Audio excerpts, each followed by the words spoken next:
হরে কৃষ্ণ, শুভ জন্মাষ্টমী। তো আজকে গতকালকে জন্মাষ্টমী ছিল, তারই একটা মিনি ব্লগ শেয়ার করলাম। তো এখানে আমি মায়ের বাড়িতে এসেছিলাম। মা জন্মাষ্টমী করে প্রতি বছর। মার ছোট্ট একটা গোপাল আছে, যেটাতে দেখতে গেলে আমি দোল খাওয়াচ্ছিলাম। এই যে দোল দিচ্ছি, মা এদিকে সাইডে সব যোগাযন্ত্র করছে, রান্নাবান্নার সব ঠাকুরকে ভোগ দেবে রাত 12টার সময়। তো আমার পক্ষে সম্ভব না থাকার জন্য আমি বাড়িতে চলে আসলাম। একটু গুছিয়ে দিয়ে 10টার দিকে বাড়ি এসেছি।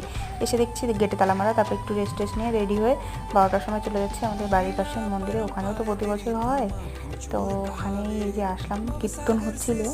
এবার রাত্রিবেলা ঠাকুরকে স্নান টান করিয়ে তারপরে ভোগ দেবে।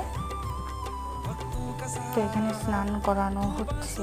এখানে সবাই কীর্তন করছিল, আমি সাউন্ডটা কেটে দিয়েছি, খুব আওয়াজ হচ্ছিলো তো তাই।